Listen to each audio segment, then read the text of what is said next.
Fabiana Ilarrescape, abogada, muchas gracias por estar. Bueno, gracias por invitarme y bueno, acá estamos. Dedicada especialmente y diría en un 100% a la violencia de género y a todo lo que conlleva la violencia y el abuso, digamos. Sí, hace unos años, aproximadamente 11 años, que sí, me aboqué específicamente a todo lo que es violencia, violencia intrafamiliar, violencia de género, violencia institucional y abuso, por supuesto. ¿Cómo te define el fiscal Calderón? Como una abogada, la abogada popular, así, porque bueno, ya sabemos el caso de Damián Sepúlveda, bueno, lo hemos visitado un par de ocasiones, y bueno, como sabe que trabajo en el centro comunitario con los chicos, ¿no?, que sufren violencia institucional, porque es una de las, o sea, como todo tipo de violencia, son muy difíciles de que vayan a hacer la denuncia, entonces uno va contándole más o menos lo que uno hace y lo que se hace desde ahí. Y bueno, sí. Recordemos, y para aquellos que no conocen el caso, Damián Sepúlveda fue asesinado en una cárcel de la comisaría de Madariaga hace 5 años. Hace 5 años, exactamente, este 13 de enero se cumplen 5 años de la muerte. ¿Qué hay de este caso? Bueno, este caso ha sido uno de los más emblemáticos, hay un antes y un después en Madariaga, y para la vida de los que estamos ahí, porque... ¿Ya se produjo la elevación a juicio? Sí, ya está la elevación, lo que falta es estipular, como el Poder Judicial siempre tarda un poquito en fijar fechas. Y eso es lo que estamos esperando, pero la elevación ya está presentada. Está plenamente probado que a Damián lo mataron. Sí, el fiscal al elevarla a juicio determinó eso, que hay pruebas suficientes como para involucrar a estos oficiales. ¿Lo golpean salvajemente y luego lo ahorcan? Exactamente, lo golpean y luego quieren hacer pasar el suicidio, obviamente. ¿Qué había sido, una detención de rutina? Una detención en realidad había sido, bueno, parece que uno de los oficiales, que ya está como con pedido de pena máxima, que es prisión perpetua, Díaz de apellido, tenía un encono especial hacia Damián y bueno, se le fue la mano, vamos a ponerle y bueno, pasó lo que pasó. Muy terrible.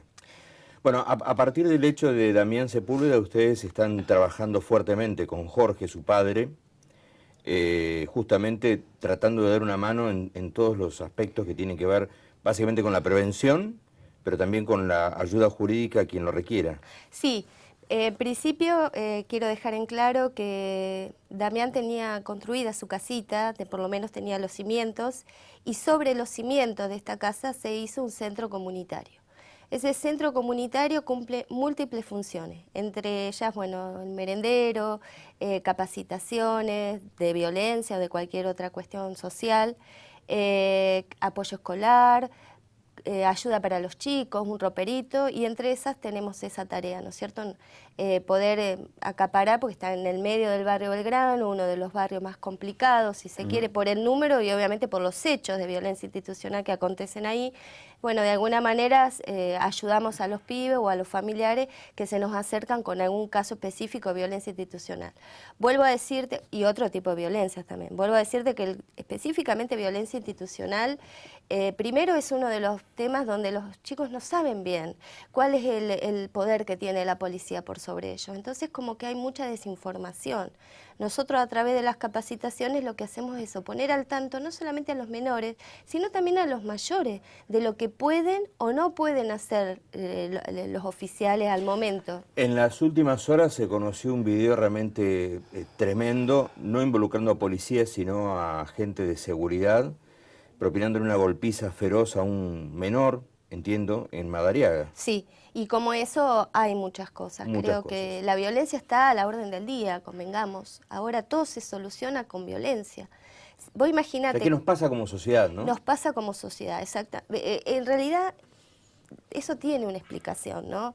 Creo que en la medida en que el poder adquisitivo, la falta de trabajo se acreciente, vamos a tener más foco de violencia, porque la gente de alguna manera está bajo presión constante y cualquier hecho hace que salte eso que tenemos, porque no nos olvidemos que el ser humano es un animal, y un animal en sí mismo que, bueno, bajo el proceso de socialización y demás, ha hecho que, bueno, se frene un poco frente a otros.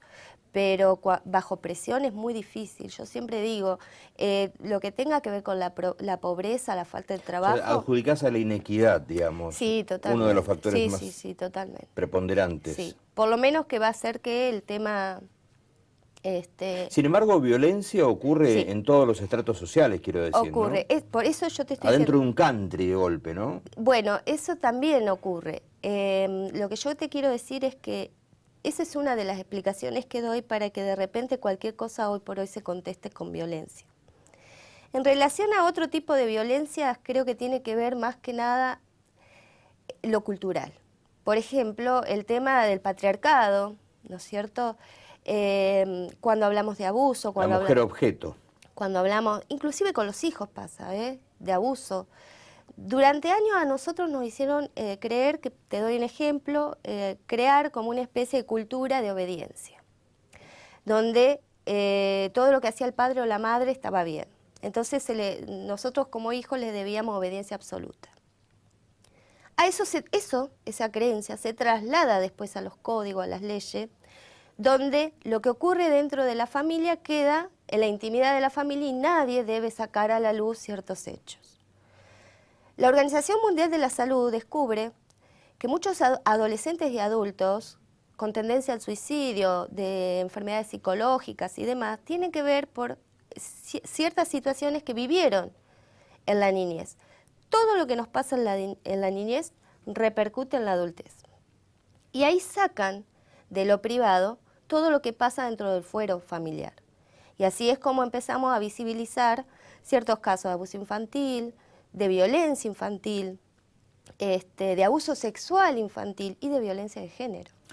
Te traíamos un poco con la idea, yo me contactaba con Rubén Correa, que ha padecido una situación con una hija suya realmente muy, muy dura, y a partir de él logramos el contacto, ellos están nucleados, me corregirás, con los chicos no, o algo así se denomina la agrupación. Sí, está bien. Y tomamos contacto contigo a través de Rubén.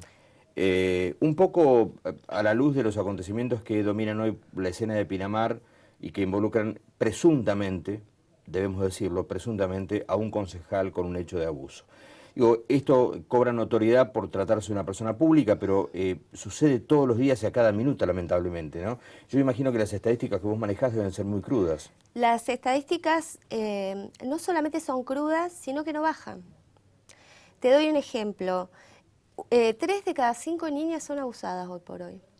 Y 1 de cada, 3 de cada 5 niñas. Y 1 de cada 10 niños. ¿Se entiende, no? El 53% de los casos son los papás. ¿Sí? ¿Biológicos? Sí. O los que hacen de padre, ¿no? Son los papás. El 47% de los casos ocurre en la vivienda familiar.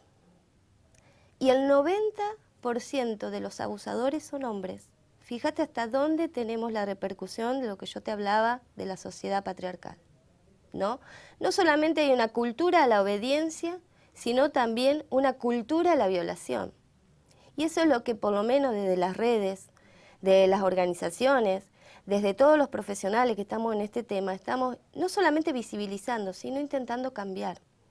En algunos casos lo hemos logrado. No nos olvidemos que el Código Penal hace un par de años cambió, ¿no es cierto?, la tipificación, el abuso es más amplio, el abuso sexual también, las penas se incrementaron. A eso sumale que se han creado protocolos de comportamiento, no solamente en todo lo que tiene que ver con la asistencia médica, sino también protocolos especiales. Te doy un ejemplo. Todos los que tienen que ver se juntaron, armaron un protocolo de actuación, todos los peritos médicos que intervengan, ¿sí?, en violación, para que las pruebas sean presentadas una sola vez por ser invasivas y no se revictimice a la víctima. Ahora, el 90% de los sujetos son hombres, Sí. ¿no? En muchos casos estas bestias operan solos. Pero también, ¿qué pasa cuando se establece una relación patológica con su mujer o concubina que a veces encubre la situación, es plenamente consciente de lo que está pasando con un hijo o con una hija y sin embargo no lo denuncia? ¿Qué sistema, digamos, qué nos pasa ahí? Eso es el círculo de la violencia. La mujer siempre cae en ese círculo del que es muy difícil salir. Voy a ser más cruda en esto, mucho más cruda, me hago cargo de lo que digo. Los adultos pensamos que los menores, si son abusados, nos van a venir a contar. Y no es así. No nos van a venir a contar. Desde la cifra que yo estoy dando es muy obvio por qué no. Porque sería romper la familia o hacer que los padres se enojen porque por ahí el abusador es conocido. O sea que los chicos no nos van a contar. Pero nosotros sí nos damos cuenta. Nos tenemos que dar cuenta. Debemos. Porque ellos no tapan lo que les pasa. Claro, pero no siempre ocurre La que mayoría el adulto se da cuenta, ¿no? Que no se quiera dar cuenta, por eso te digo que yo iba a ser más cruda. Que no se quiera dar cuenta es una situación. Es otra. ¿Se entiende? Porque o la mamá entró dentro de ese círculo de violencia. Pero no querer darse cuenta un padre... Es muy difícil. Yo creo que no resiste análisis, ¿no? Porque la verdad, yo soy, digamos, tengo una postura muy salvaje al respecto, con poco raciocinio, pero digo, cualquier padre mata a una persona que abusa de su hijo, ¿verdad? Sí. Digo, eso de que no querer darse cuenta me parece que es un poco relativo. ¿Sucederá, tal vez? Sí, sucede y lamentable. Te explico por qué sucede. Porque yo voy a estos datos que yo te digo, donde el abusador parte del núcleo familiar. Entonces el niño no va a ir a decir. Pero ¿cuáles pueden ser las manifestaciones de una criatura? Primero el aislamiento. Porque todo niño es feliz, en mayor o menor proporción son felices. Desde el momento que no quieran jugar, no quieran juntarse con amiguitos, no quieran ir a la escuela, no quieran ir a un lugar en particular. O acercarse a alguien que antes sí se acercaban, abuelos, tíos, ¿se entiende? Ya eso manifiesta, los dibujos manifiestan mucho. Hay gente especializada en descifrar dibujos, ¿no? Estamos hablando de niñitos, digamos. De niñitos, pequeños. exactamente. Vuelvo a... Pues también hay casos de adolescentes de abusados. adolescentes, sí. Pero hay que tener mucho cuidado en esto porque la mayor estadística está puesta en niños de 5 a 12 años. ¿Sí? Eso es así. Esa es la franja más castigada. Esa es la franja más castigada, totalmente. Esa es la franja más castigada. Los chicos siempre exteriorizan con algún comportamiento fuera de lo habitual. Fuera de lo habitual. El hacerse pis en la cama, que a veces, viste, le decimos no porque van hacia un hermano, no porque está celoso, no porque... Y a veces responde a otra situación, ¿no es cierto? Que para un padre es traumático. Entonces, por eso te digo que a veces nosotros no queremos darnos cuenta por el dolor que nos provoca, no porque seamos partícipes o consensuemos ese comportamiento. A veces no pasa por eso, sino porque también el ser humano... Habrá de todo, ¿no? También. Claro, habrá relaciones enfermizas. Totalmente, inclusive... Que consienten, que facilitan. Exactamente, que facilitan todo esto, pero bueno, no siempre es claro. el 100% de los casos. Y te digo, en el 100% por lo menos de los casos donde yo he estado involucrada como abogada o como asistiendo, lo que sea, apoyando, los chicos exteriorizan. Los chicos exteriorizan. Me tocó una vez una mamá que me contó y yo le digo, como nos conocíamos, le digo, ¿me dejás que le hagas un dibujito a la nena? Y yo no soy psicóloga. Hacemos una pausa y me completás la idea. Ya venimos con la doctora Fabiana Larrescape.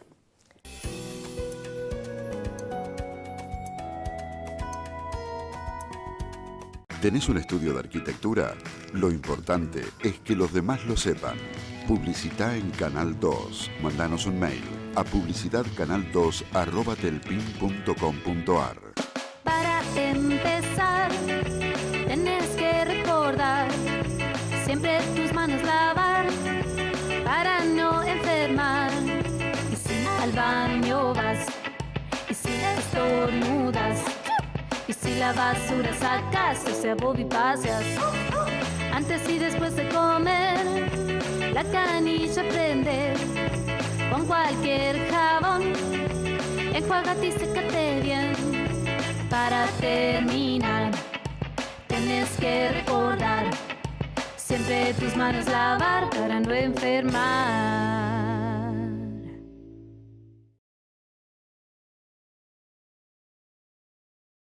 ¿Tenés un restaurante? Lo importante es que los demás lo sepan.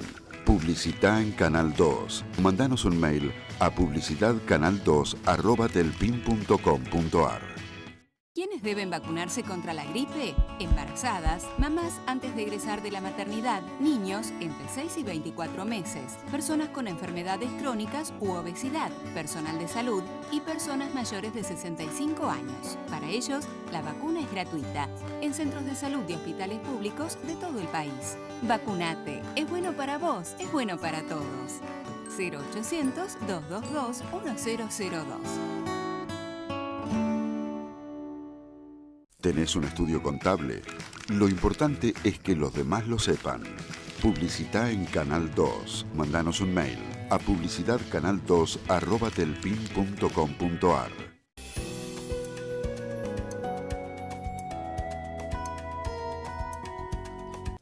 Muy bien, continuamos con la doctora Fabiani Larrescape. Estábamos en el dibujito. El dibujito de la mamá, bueno, una amiga que me decía que notaba cambios de comportamiento en la nena. Cuando me dice puntualmente esto de hacerse pis, de aislarse, de no querer salir de la casa ni jugar siquiera, como fobia, ¿no?, al espacio exterior, le hice hacer un dibujito. Siempre recibo dibujitos de chicos, o sea que me gusta que dibujen. Aparte a mí también me gusta dibujar, es una forma de sacar lo que uno tiene adentro, como escribir. Y cuando termina el dibujo veo positivamente, bueno, ciertos elementos que hacen que hubiera habido cuanto menos un abuso. Partimos de la base que los niños nunca mienten. Eso es algo, mira, lo iba a decir al final, porque uno siempre tiene frases divinas. No hay fabulación, no hay... Los chicos no mienten. Eso es algo que los grandes... Menos con eso. No hay forma de que mientan. No hay manera, porque ellos no saben desde la franja, ¿no?, ciertas cuestiones. Vos también tenés que analizar la situación especial de cada niño, la edad, ¿no es cierto?, y demás. Pero hay ciertas cosas que dibujan, que te relatan o que te cuentan, que lo cuentan con ciertas personificaciones o con... que no mienten, no hay manera. Claro, que son imposibles que sean propias de su edad. Totalmente. Si no lo han transitado traumáticamente, ¿no? Hay que saberlo escuchar, eso es todo. Hay dos situaciones o dos frases con las que yo termino las capacitaciones. Esa es, la que vos dijiste es puntual, siempre la digo. Los chicos no mienten, no mienten. Y la otra, cuando hay un niño en peligro, todos los adultos somos responsables. Hemos transitado un largo camino para sacar el tema de la violencia intrafamiliar y del abuso sexual infantil de los claustros de la familia y convertirlo en cuestiones públicas como para que hagamos este retroceso, ¿no es cierto?, de que nos lavemos las manos. Ahora, hace un ratito vos señalabas algo que a mí me dejó preocupado, ¿no? Vos decís, no descienden los casos. No. Está... ¿acaso increyendo? Sí. Esto es lo más terrible, digo, ¿no? Porque sí. ¿qué nos pasa como sociedad que no se puede La verdad dar vuelta a esto? Pienso que es un proceso que tenemos que llevar todos. Porque, perdóname, pero convengamos que esto no es falta de justicia, digamos. No, seguro que no. No. Que quizá haya falta de justicia para muchos casos, pero me parece que no tiene que ver con... No, tiene que ver... Con la evolución de este mal. Tiene que ver en principio que algunos casos deberían ser emblemáticos a la hora de juzgamiento y no se logra. Entonces como que vos no ponés en vista estos delitos y el otro no sabe qué es lo que esto se juzga. Es un delito, creo, que el de los menos tratados. Inclusive yo te contaba esta anécdota que me pasó a mí en la facultad, ¿no?, cuando me tocó dar derecho penal, la parte especial, cuando toca específicamente delitos contra la integridad física, el profesor primero que dice, vamos a dar abuso ahora. El que quiera quedarse se queda, el que no se retira no se le pone la falta. Me pareció atroz. Como dando la opción. ¿Me entendés? Porque me parece atroz. Si vos estás en esa carrera, vos tenés que ver todo de manera integral. Así que bueno, ya ahí tenés una mirada de cómo es esto, es todo tabú, está todo escondido. Otra de las cosas, no ser juzgado y encarcelado, porque vos tenés todo un procedimiento para encarcelar a un abusador, todo un procedimiento hasta que realmente va a Poder Judicial. ¿Y las penas cómo son? Y las penas dependen, siempre dependen. En principio la edad y en principio la clase de abuso, porque vos tenés, te doy un ejemplo, de 6 meses a 4 años, abuso, ¿sí? Abuso que no implica abuso sexual, que es otro tipo. Tenemos distintos tipos de abuso. ¿Qué se interpreta como solo abuso? Es un maltrato infantil, ¿sí? Sea psicológica, física, a través de golpes, por acción o omisión. Manoseo. Exactamente. Y por omisión porque... Manoseo, propendiendo lo sexual también, también. ¿se considera abuso? O ponerlo, inclusive, hay fallos, poniendo al chico en contacto con pornografía. Ajá. También eso entra dentro del abuso. ¿Y eso se pena de? De 6 meses a 4 años. Si es reiterado en el tiempo, ¿sí? De hasta 10 años. Ya si hay abuso sexual, ¿sí? Ya tenemos 15 años. Hasta 15 años. Reiterado en el tiempo significa... Que no pasó una vez, sino que viene siendo objeto ese niño de abuso por un tiempo prolongado en el tiempo. Bien. Y si hay, digamos, acceso carnal... Ya las penas son otras, inclusive en concurso con las otras. Claro, por supuesto. ¿Se entiende, no? Por supuesto, por supuesto. Hasta 15 años. ¿Hasta 15? Hasta 15. O sea, un tipo que viola no pasa los 15 años Exactamente, adentro. así como te lo estoy diciendo. Así como te lo estoy diciendo. ¿Se trata de un menor, el agredido? Hasta los 13 años es lo que estipula el 119 del Código Penal. Después vos ya tenés de 13 en adelante, que ya es violación específica o abuso específica de menores adultos. Y después de adultos. ¿Y las penas van a ir creciendo o es lo mismo? Son 15 años. Es lo mismo, no. Salvo que venga a contestar la muerte de la persona. Claro. O del menor. Ahí sí, porque vos ya podés ir sumando con los otros, qué sé yo, de repente tenemos un abuso. Una pregunta muy técnica, a lo mejor tenga más que ver con lo médico, pero yo sé que vos has desarrollado una experiencia en el tema. Digamos, ¿cómo se constata un acceso carnal si ha pasado tiempo? Yo acá voy a hacer primero y principal, la reforma del artículo 119 de hace 2 años atrás sacó este delito de instancia privada y la puso como instancia pública toda vez se trate de menores. ¿Se entiende hasta ahí?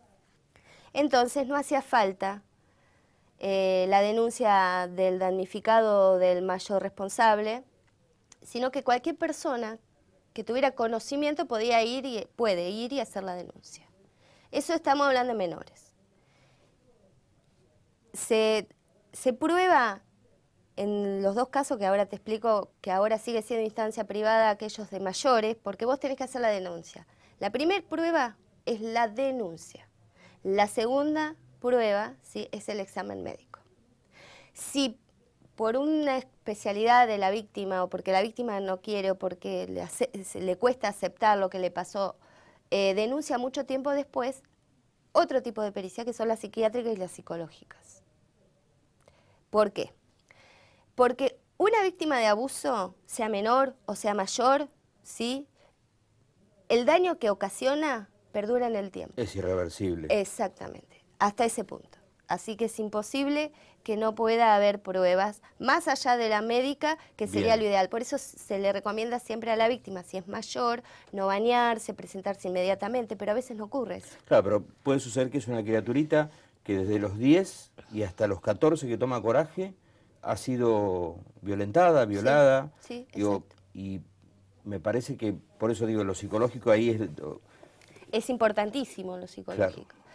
En el caso de los menores no prescribe el delito. Ajá. Hasta que el menor recuerde o el menor una lo que le pasó. En el caso de los mayores prescribe a los 12 años. Eso también hay que tener en cuenta. Vos tenés 12 años para denunciar tu abuso. Fabiana, estamos llegando al final. Me gustaría que dejes una idea, un concepto. Como decíamos en el corte, nunca sabemos quién puede estar viendo. Puede ser una motivación esto, un despertar, ¿no? Yo te lo decía hoy a la mañana que vos me mandaste Sí. un mensajito y ahora te lo corroboré. Creo que el solo hecho de poder hablar este tema es prevenir. A cualquiera que le esté pasando, todos sabemos ya a esta altura qué redes o a qué redes podemos descansar, porque hay que descansar. Yo creo que aquel que tiene un peso como este, es tanta la agonía que sufre día a día, que cuando logra encontrar que alguien la escuche, que alguien la acompañe, descansa. Pero no se entrega. No.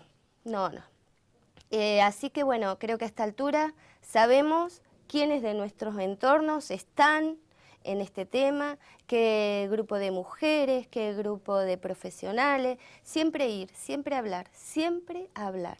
Valoro profundamente tu accionar porque vos sos una abogada que no va por el dinero. No, Claramente, ¿no? claramente. Porque esto no da plata. No, esto no, bueno, yo te lo contaba. Da otras satisfacciones. Totalmente, creo que es la de poder poner yo tampoco estudié como el resto de la gente, yo vengo de una familia muy humilde donde realmente estudiar costó mucho y yo particularmente tuve que golpear muchas puertas, ¿no? Para libros, fotocopias, una beca. Entonces creo que no podía ser una abogada más. Creo que había que poner, si por alguna razón me recibí, creo que esto era claramente mi destino. Hace 10 años, va a ser 11, que estoy específicamente en este tema. Abocada a la cuestión. Específicamente, y bueno, se han logrado muchas cosas y de eso estoy muy contenta. Y otras mujeres que hemos logrado, no solamente sacar, porque vos no sabés lo lindo que es, o la satisfacción personal, cuando vos sacás un menor de esa casa, yo no me lo olvido más. La gente, Fabiana, ¿cómo te encuentra? ¿Facebook? Sí. Ahí está mi nombre y apellido. Es tu apellido, Fabiana y la Rescate. Y ahí estoy, sí. Ahí estás para dar una mano, colaborar a quien lo pueda necesitar. Yo te agradezco mucho que hayas venido. No, gracias a vos por este compromiso y es muy importante que los periodistas también asuman esto. Muy amable, gracias. No, gracias a vos.